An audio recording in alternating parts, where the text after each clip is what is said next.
জয়গুরু। এ দেখো আজকে আবার বেরিয়ে পড়েছি। আজকে শ্রাবণ পরিক্রমার 12 দিন। আমরা একটু আগে দূরে যাচ্ছি, কোথায় যাচ্ছি সঙ্গে থাকো। শ্বাসটা আমার কেমন হয়েছে বলো। জয়গুরু। এই দেখো আমরা টোটোতে করে চলেছি, অনেকক্ষণ ধরেই বেরিয়েছি, কারে এসে গেছি।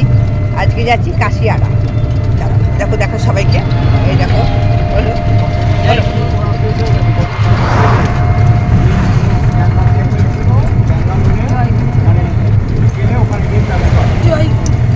ওই দেখো ভাই যাচ্ছে।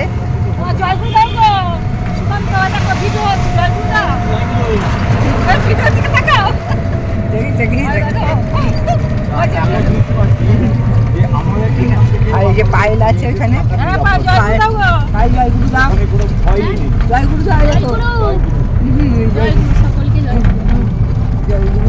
ওই দাদা যাচ্ছে সঙ্গে, আবার নেমে সবাইকে দেখাবো।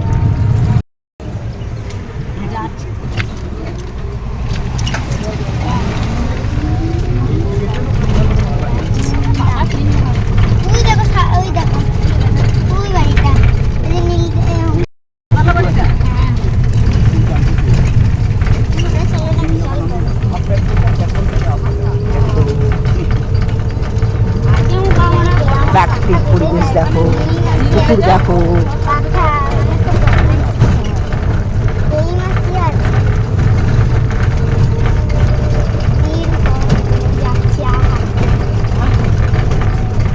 ভালোই হলো যে এখানে একটা আমাদের মানে পায়েলের বাপের বাড়ি, ভালোই হলো মাঝপথে বর্ধমান যাওয়ার পথে একটা বাড়ি আছে। এটা কোন স্টপেজ? কাশিয়াড়া। হ্যাঁ একটু ধরবে, রাস্তাটা খুব খারাপ। বন্ধুরা এখানে দুটো কত বড় বড় বট গাছ। এটা বলছে নবগ্রহ বাবা, দেখতে পাচ্ছ এইখান থেকে ওই গাছটা আছে, কত বড় দেখো দেখো, ওইখান থেকে পুরো গাছটা, বড় গাছটা। ও রোক একসঙ্গে গাছটা বোধ হয় এইখান থেকে শুরু হয়েছে, এইখান থেকে শুরু হয়ে হয়ে হয়ে হয়ে হ্যাঁ হ্যাঁ এইখানটায় আছে, এইখানটায় পুরো হয়ে আছে, এটা পুরো এইখানটা হয়ে আছে। কত বড় দেখো, দেখতে পাচ্ছ বন্ধুরা, দেখো প্রচুর বড় গাছ, অনেক পুরনো গাছ মনে হচ্ছে, অনেক পুরনো গাছ। সামনে একটা পুকুর আছে, হ্যাঁ যাই যাই, দেখতে পাচ্ছ তো। হ্যাঁ এটা কালী পুজো হয়। হ্যাঁ তাই বলছো তো।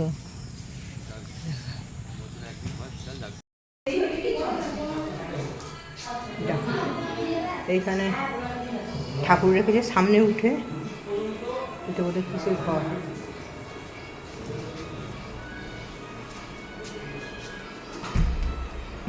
ছেলের ঘর নাকি, বাহ খুব সুন্দর সাজিয়ে দেখো।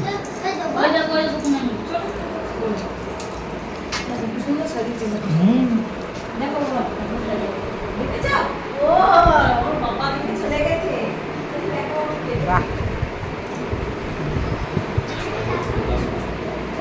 তুমি খুললে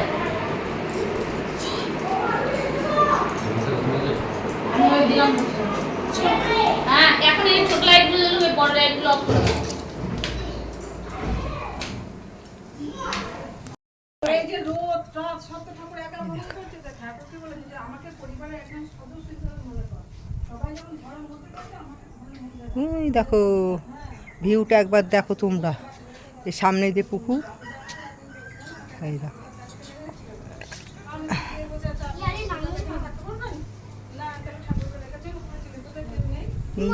মাছ ধরছি।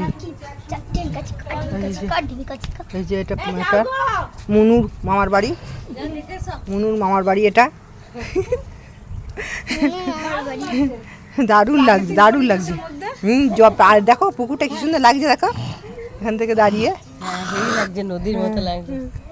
আমরা তো রাস্তা দিয়ে যাই, বাইকে মাছ ধরছে। যদি জানতাম পায়েলদা বাড়ি তাহলে তো তাই বাইটা দেখতে এক ভাই মাছ ধরছে, ওই দেখো ভাই একটা মাছ ধরছে। এ মাছ চুরি করছো না ধরছো স্বীকৃতি করে বলো।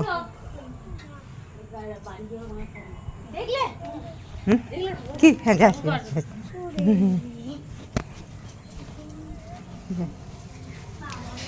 উপরে ঠাকুর ঘর আবার আছে। বাহ কি সুন্দর দেখো, দেখেছো ঠাকুর ঘর?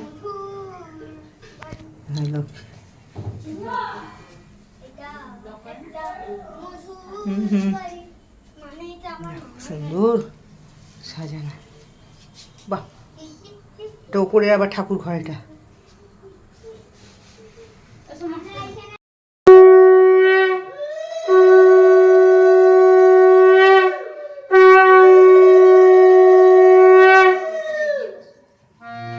বারো বারো করু বিনতি রাধা স্বামী আগে, দয়া করু দাতা মেরে চিত চরণ তো লাগে। জনম জনম রহি ভুল মে নাই, করো মুখে জালো মে রহি ভোগ তোকে যা। জগত জিও বড় মত ফিরে নিকো চারো খানি, জ্ঞানী যোগী বিরহে সব মন কি খানি। भाग जगा मेरा अधिका मिले सब दुलवाई, राधा स्वामी धाम का मोहि भेद जनाई। অনুতাপ করো, কিন্তু স্মরণ রেখো যেন পুনরায় অনুতপ্ত হতে না হয়। যখনই তোমার কুকর্মের জন্য তুমি অনুতপ্ত হবে, তখনই পরমপিতা তোমাকে ক্ষমা করবেন। আর ক্ষমা হলেই বুঝতে পারবে হৃদয়ে পবিত্র সান্ত্বনা আসছে, আর তা হলেই তুমি বিনীত, শান্ত, আনন্দিত হবে। যে অনুতপ্ত হয়ে পুনরায় যে প্রকার দুষ্কর্মে রত হয়, বুঝতে হবে সে সত্যই অত্যন্ত দুর্গতিতে পতিত হবে। শুধু মুখে মুখে অনুতাপে অনুতাপ নয়, ও আরও অন্তরে অনুতাপ আসার অন্তরায়। প্রকৃত অনুতাপ এলে তার সমস্ত লক্ষণই অল্প বিস্তার প্রকাশ পায়। বাণী নম্বর 3। জয়। মায়ের মতো তুমি মানুষের মায়ের মতো আপনার হইতে চেষ্টা করো, তাহার কথায় সেবায় ও ভরসায়, কিন্তু মেশাই নয়। দেখিবে কতই তোমার হইয়া যাইতেছে নিঃসংখ্যে।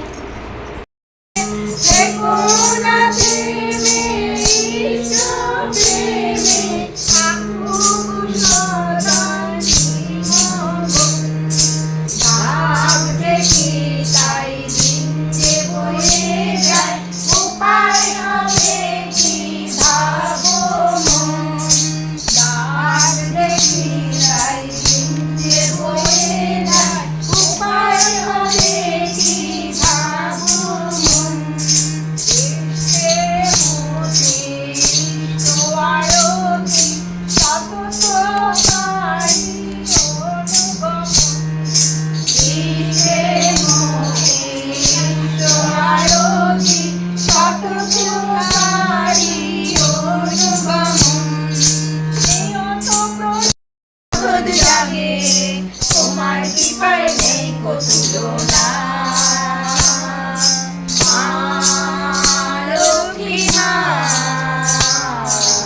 জগৎ বড় মা, লক্ষ্মী মা জগৎ বড় মা। লাল পেড়ে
রাতুল চরণে রহিয়া চরণ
আমি ভালো আছি, তুমি দিদির হাত ধরেই আমি পেয়েছি। দিদি দেখিয়েছে আমাকে সেই পথ। আমি ভালো আছি, আমার শ্বশুররাও ভালো আছে, আমার ছেলেমেয়েরাও ভালো আছে, সবাই ভালো আছে। আমার মেয়ে বল ঠাকুর পরিবারেই বিয়ে হয়েছে, পরিবারেই আমার ঠাকুর বিয়ে দিয়েছে। আমার মেয়েও ছেলেও আমার দিদি। বাড়ি ভালো আছে, সবাই ভালো আছে। আর ওই সাথে ঝটপট লাগে। না, ওদের তো বলা অভ্যাস নেই না। আপনি চেম্বার করে বেরিয়ে ফেলাম, বড় মায়ের চেম্বার করে বেরিয়ে ফেলাম, বড় পুজো পারদর্শী বড়দার চেম্বার করে বেরিয়ে ফেলাম, বর্ধমান আচার্য দেবীর চেম্বার করে বেরিয়ে ফেলাম, ঠাকুরকে সকলেই চেম্বার করে বেরিয়ে ফেলাম। আজকে ঠাকুরকে ধরে আমরা সকলেই ভালো আছি। কি মা, ভালো আছি তো আমরা সকলে? সকলে আনন্দে আছি তো? আজকে আজকে কার জন্য আনন্দে আছি? ঠাকুরের জন্য। আমাদের পরম পিতা প্রিয় পরমকে ধরেছি, আমরা আনন্দেই থাকবো, আমরা সবসময় ভালোই থাকবো, আমরা খারাপ থাকবো না। হ্যাঁ, যে ঠাকুর বলেছেন এই যে যজন যাজন ইষ্টবিধি সমস্তনী সদাচার, এই যে এই পাঁচটি নীতি আমরা যদি ঠিক ঠিক মানতে পারি, আমাদের জীবনে আর আমাদের পিছু ফিরে তাকাতে হবে না। আমাদের জীবনে সবসময় ঠাকুর আমাদের আছে। হ্যাঁ, আমাদের কি যজন যাজন ইষ্টবিধি ঠিক মতো করবো। ইষ্টবিধি হচ্ছে মধ্যমূলা যজ্ঞ, মহাযজ্ঞ। হ্যাঁ, ইষ্টবিধি হচ্ছে রক্ষা কবচ। মানে ইষ্টবিধি যদি আমরা ঠিকঠাক করি, আমাদের মৃত্যু যোগ এলেও আমরা সেখান থেকে চলে আসবো। আমরা আমাদের মৃত্যু যোগ এলেও আমাদেরকে নিয়ে যেতে পারবে না। আমাদের এতটাই শক্তি ঠাকুরের শক্তি। ঠাকুর যে না দিয়ে খায় সে চোর। তা ঠাকুরকে এই যে আমাদের একটা, আমরা যে প্রত্যেক মায়েরা ঘুরতে যাই, বেড়াতে যাই, কিন্তু আমরা পারি না। আমাদের একটা সবসময় সংসারের মধ্যে সামর্থ্য করতে একটা চিন্তা, ঠাকুরের সেবা আছে, ঠাকুরের প্রার্থনা আছে, ঠাকুরের ইষ্টবিধি প্রার্থনা, ঠাকুরের সেবা। একটু যদি ঠাকুরকে সেবা দিতে দেরি হয়ে যায়, আমাদের ভেতর আনচান করে, কবে আমার ঠাকুর খায়নি, কবে আমার কোনো ঠাকুর খায়নি। আমাদের সবসময় হ্যাঁ আমাদের একটা চিন্তা। এই যে বড় মা এত যে সংসারে গুছানি, মানে এত সুন্দর মা ঘরণী গুছানি সব দিকে। হ্যাঁ, সবসময় বড় মা ছিমছাম গোছগাছ বাড়ি ঘর রাখে। তা আমাদের কিন্তু সেই বড় মার মতো চলার চেষ্টা করতে হবে। আমি সেরকম কিছু বলতে পারি না, তবু আমি একটু জাস্ট চেষ্টা করছি, ঠাকুরকে নিয়ে চলছি, আমার একটু চেষ্টা করতে হবে। তা বড় মাকে নিয়ে আমরা চলছি। বড় মা যেরকম চাল চলন ছিল, বড় মার যেরকম চলন বলন ছিল, বড় মার জীবনে অনেক দুঃখ গেছে, কষ্ট গেছে। আমাদের জীবনে, বিশেষ করে আমার জীবনে তো প্রচুর কষ্ট গেছে। হ্যাঁ, তা বড় মা যেমন কষ্ট করে সংসারকে দাঁড় করিয়েছেন, তা আমাদের জীবনেও কষ্ট আসবে, কষ্টের মধ্যে সুখ আছে, শান্তি আছে। তা আমি যখন ঠাকুরকে ধরি, আমি যখন প্রথমত ঠাকুরকে ধরেছি, আমার জীবনে একটা ঘটনা আমি বলি। আমি যখন ঠাকুরকে ধরেছি, তা আমার স্বামী বলছে যে সবাই প্রার্থনা মন্দিরে যাই, তুমি যাও। আমি তখন ঘর কোনো বাড়ি থাকতাম। আমি বলছি না, আমি যাবো না, তুমি যদি দিয়ে আসো তাহলে যাবো। ও দিয়ে আসতো আমাকে, আবার নিয়ে আসতো, যেতাম। সবাইটা ভক্তি মন্দির লোক, আমি কিছুই করতে পারতাম না। সবাই প্রার্থনা করছি, জয়রাধারাধি করছি, ইষ্ট প্রণাম মন্ত্র করছে, আমি ভেবা চাকা কিছু করতে পারছি না। কিন্তু ওদের মনে থেকে আমার ভেতরটা ছটফট করছে, আমি বলতে পারছি না। আচ্ছা, ঠাকুর ঠাকুর কিন্তু অন্তর্যামী, ঠাকুর কিন্তু মনের ভাষা, মনের কথা সবটা কিন্তু বোঝেন। আমি ঠাকুরের কাছে কাঁদছি, ঠাকুর ওরা এত সুন্দর করছে, আমার তো লজ্জা লাগছে গো ঠাকুর, আমি তো ওখানে বসে থাকতে পারছি না, আমি কী করে শিখবো। এক ঋত্বিক দাদা এসেছে হঠাৎ করে, ঠাকুর এমনই অন্তর্যামী, এসেছে, এসে বলছে ইয়ে মা, আজকে তোমার বাড়িতেই আমি প্রার্থনা করবো, হবে তো? আমি হ্যাঁ দাদা অবশ্যই। ধূপ প্রদীপ জ্বালিয়ে দিলাম, প্রার্থনা। কিন্তু আমার প্রার্থনা বইটা আমার তটস্থ মুখস্থ, কিন্তু আমি টানটা, উড়িষ্যার যে টানটা আমি পারি না। দিয়ে বলছে করো, আমি যে কিন্তু পারি না, কি করে করবো? পারবে পারবে করো। দিয়ে আমি যে না, আমি পারি না। আচ্ছা, ও করলো, ওই গুনগুন গুনগুন ওর সামনে করলাম। দিয়ে তারপর আবার একদিন 15-20 দিন বাদে আরেকটা দাদা এসছে, ঠাকুর পাঠাচ্ছে, আমি যে পারি না, আমি যে ঠাকুরকে বলছি কাঁদছি, ঠাকুর পাঠাচ্ছে। আবার এক দাদা এসছে, রিঙ্কু তোমার বাড়িতে একদিন প্রার্থনা করবো, প্রার্থনা টাইম হয়ে গেছে। আমি আসুন আসুন দাদা। দিয়ে কিন্তু পারছি না, বলছে বৌদি পড়ো। বলছি আমি তো পারি না, আমি কি করে করবো? পারছি না তো। হবে হবে, করো করো করো করো, এরকম করে করো। ওই সেই তালে তাল মেলাতে শুরু করলাম যে কেন পারবো না, আমি তো এগুলো রিডিং তো অর্ধজনে মুখস্থ, শুধু টানটা দাদার কাছে শিখে নি। আমি নিশ্চয়ই পাবো, ঠাকুর তুমি আমাকে শিখিয়ে দাও, ঠাকুর আমাকে শিখিয়ে দাও, মানে প্রাণে আকুল প্রাণে ডাকা। ব্যাস ওই করে করে প্রার্থনা আস্তে আস্তে শিখলাম। তারপরে 5 নম্বরে একটা দিদির সঙ্গে পরিচয় হলো, মন্দিরে গেছি, বলছি দিদি দিদি, বলছি কোথায় বাড়ি, সব পরিচয় হলো, ভাই ঠিকানা দিলাম। বলছি জানো তো আমি এত ঠাকুরকে ভালোবাসি, আমার বরকে এতবার করে বলছি যে ঠাকুরের সৎসঙ্গ দিতে, কিছুতেই দিচ্ছে না। তা বলছে আমাদের আপনি একবার আমাদের বাড়ি যাবেন গো, তাহলে আমার বরকে একবার বলবেন, তাহলে ঠাকুরের সৎসঙ্গ দেবে। ঠাকুরের সৎসঙ্গ দিতে অনেক টাকা খরচা হয়, তখন আমার স্বামী রিক্সা চালায়, আর আমরা ভাড়া বাড়িতে থাকি বর্ধমানে। তা সে বলছে ঠিক আছে যাবো। দিয়ে তারপরে দিন শুক্রবার শনিবার দিন আমার বাড়ি এলো, এসে 5 নম্বরের দাদা দিদি এসে চা করে দিলাম, চা দিলাম, মুড়ি দিলাম, চা বিস্কুট এসে মুড়ি টুড়ি খেলো। খেয়ে টেয়ে আমার বর এসে আমার বরকে বোঝাচ্ছে যে এরকম ধারা মায়ের এত ইচ্ছা সৎসঙ্গ দেওয়ার, তা আপনি কেন দিচ্ছেন না, একটু দেওয়ার চেষ্টা করুন, ঠাকুরের সৎসঙ্গের খরচা কিছু নেই, বাতাসা দিয়েও দেওয়া যায়। হ্যাঁ দেবো দেবো। ওরা যেমন চলে গেলে বলছে ঠাকুর তুমি আমাকে পয়সা না দিলে আমি তোমার সৎসঙ্গ দিতে পারবো না, তুমি আমাকে টাকা দাও, আমি তোমার সৎসঙ্গ দেবো। ও আমাকে যতই বলুন আমি দিতে পারবো না, ছেলের দুধ চুকাতে পারছি না, মুদিখানার মুদিখানার দোকান মেটাতে পারছি না, চাল ডাল আনতে পারছি না, আমি তোমার কী করে সৎসঙ্গ, তুমি আমাকে টাকা দাও, আমি তোমার দারুণ করে সৎসঙ্গ ধুমধাম করে। ও মা ওইরকম বলেছে।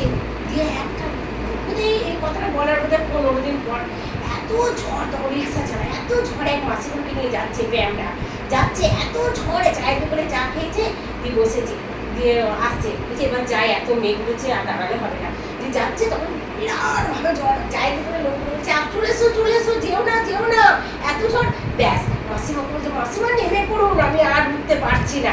যেমনি মাসিমা নেমে গেছে, রিক্সা নিয়ে একবারে উঠতে খালে পড়েছে, যেমনি খালে পড়েছে হুড়ুর করে শুধু টাকা উড়ে যাচ্ছে, হুড়ুর করে টাকা উঠছে। ও যতগুলো পেরেছে টাকাগুলোকে ধরেছে, হাঁ করে ধরে নিয়ে এসে গদির ভেতরে, আর রিক্সাটা তো পায়ের উপরে পড়ে আছে, তাতেও টাকাগুলো ঘুরছে। দিয়ে আমাকে বলছে যে আমি লক্ষ্মীর পাঁচালি করছি, বৃহস্পতিবার পাঁচালি করছি, আর আমার মনের মধ্যে কি যেন কু গাইছে, মানে আমার যে ঠাকুর তারা মানুষ দেখবে মনের মধ্যে কিছু হওয়ার থাকলে না কু গায়, হ্যাঁ হে ঠাকুর রক্ষা করে, হে ঠাকুর রক্ষা করে, যখনই বলি ওই বিপদটা আসে কিন্তু হালকার উপর দিয়ে বেরিয়ে যায়, মানে যথাক্রমে মানে আবদ্ধ করে না। দিয়ে আমি বলছি কি ঠাকুর রক্ষা করো, কি ঠাকুর কেন আমার মধ্যে এরকম হচ্ছে। দিয়ে তখন বলছে রিঙ্কু পায়ে শিগগিরি বেরিয়ে আয় রে, আমার রিক্সা উঠে গেছে রে, পায়ের উপর পড়ে গেছে। আর আমি তখন কাঠের শাড়ি পরেছিলাম, ব্লাউজও পরেছি, এমনি ফিলেন করে শাড়িটা পরেছি, সে ছুটছি, আর বড় মানে ঘর থেকে গেটটা অনেকটা দূরে, ছুটছি, কাপড়ের আঁচলটা ছুটছে। কি হলো বলছি যে আমার বড়টা রিক্সা হচ্ছে, ঠিক আছে তুমি ঘরে এসো, ঘরে এসো, আমি ওষুধের দোকান যাচ্ছি, কাছে কাঠের দিকে ওষুধের দোকান। বলছে তুমি ঘরে এসো, ঘরে এসো, আমি বাবা তোমার পায়ে লেগেছে, আমি ওষুধের দোকানে যাই, গিয়ে বলে নিয়ে আসি। দিয়ে বলছে তুমি ঘরে এসো না। দিয়ে ঘরে গেলাম, সে প্যান্ট ছাড়লো, বলে কোথায় লেগেছে, তুমি বেরিয়ে গেলাম, তুমি ঘরে এসো।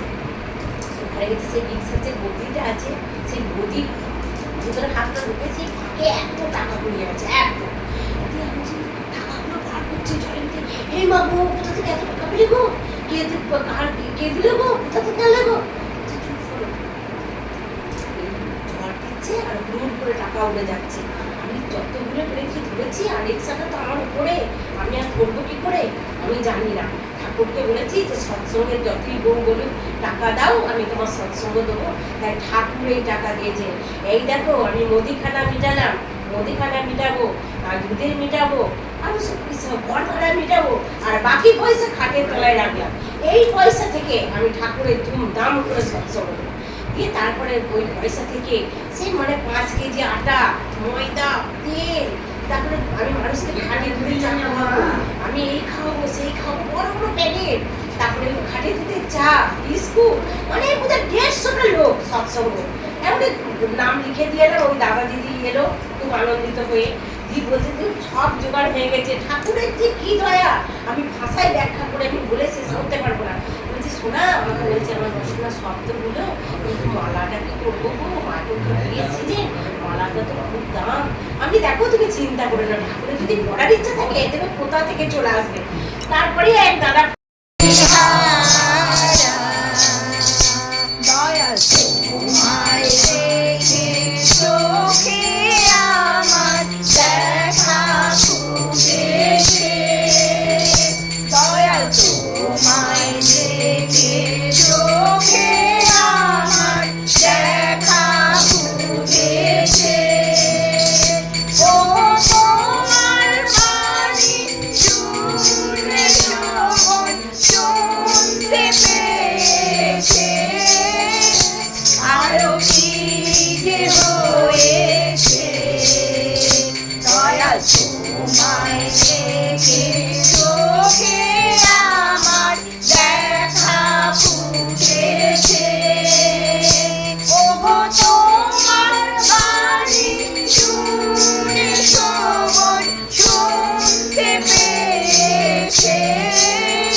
গোবিন্দ গোবিন্দ বলরে, ছাড়ো রে মন কাপড় চাতুরি, বলরে পরম জীবেরে ফুল জানো আলানো কুমার্ণ, ছাড়ো রে জয় রাধে রাধে, কৃষ্ণ কৃষ্ণ গোবিন্দ গোবিন্দ বলরে, ছাড়ো রে মন ভবের আশা, অজাপা নামে করো রে মেশা।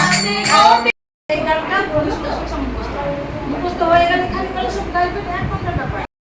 তারপর আপনি যদি ছেড়ে দেন, ও যদি ছেড়ে দেন, তাহলে হবে কাউকে তো উদ্ধার করতে হবে। হ্যাঁ, নেই এবার করবে না। আমাদের বড় মেয়েটার ওখানে আপনি বড় মেয়েটা ওখানে যাবেন না কেন? সে বড় মাঠে ওখানে, কিন্তু আপনাদের এখানে আপনার তো মাঠটা বিশাল বড় মাঠ, তাহলে এবার আপনি যখন শেষ হয়নি, তাহলে আপনি লেগে পড়ুন, নয় মাঠে আপনি লেগে পড়ুন। নেই তো আপনি তো আছেন, যে থাকবেন আপনি তো আছেন, তাহলে আপনি ওই মাকে নিয়ে যাবেন। সবাই গিয়েছে, আমার দিদি, আমার তাহলে তো আপনারাই তো আছেন। ঠাকুর বলেছেন যে একটা সৎসঙ্গ পরিবার যেখানে থাকবে তার ছোঁয়া আশেপাশে প্রত্যেকেই দীক্ষিত হয়ে, তাহলে আপনারা তো আছেন। আপনারা যেমন আছেন, আপনি একটা মাকে নিয়ে একটা বাড়িতে যাবেন বলে তারা ভিতরে ঠাকুরের নাম হবে, 1 ঘন্টার ব্যাপার। ওই সত্যনারায়ণ পাঠ, নারায়ণীতি পাঠ, তারপরে ওই গান, যে যেমন পারবে গান অভ্যাস, এই করতে করতে তবে তো শিখবে। হট করে একা একা কি শিখতে পারি? তাহলে শেখা যাচ্ছে না, শিখে নিয়েছি অনেক বছর, কিন্তু একা থাকি। একা নাতি মেয়ে এসে দুদিন বললো মা বসো, ওদের সঙ্গে একটু বললাম, সঙ্গে সঙ্গে ওদের পরবর্তী যেগুলো বলছে তারপরে হয়তো বলে বলে শিখছি, কিন্তু একা একা তো শেখা যায় না। একা কেন? আপনি তো একা কেন? আপনি আছেন, ওই দিদি আছে, আর ওই দিদি আছে, ডাকতে হবে, সেটা একসঙ্গে থাকতে হবে, ডাকতে হবে, থাকতে হবে না, ডাকতে হবে যে আয় বড় বসতে হবে। ঠাকুর টাইম এসে বসলে তো আজকে তো ভিডিও করতে বলছে, না ডাকলে তো যে আজকে নরনারায়ণ প্রেমময় রূপে দিব্য আবির্ভাব, প্রেমময় রূপে দিব্য পুরুষোত্তম লীলা অভিনব, আনন্দ পরমানন্দ। তম লীলা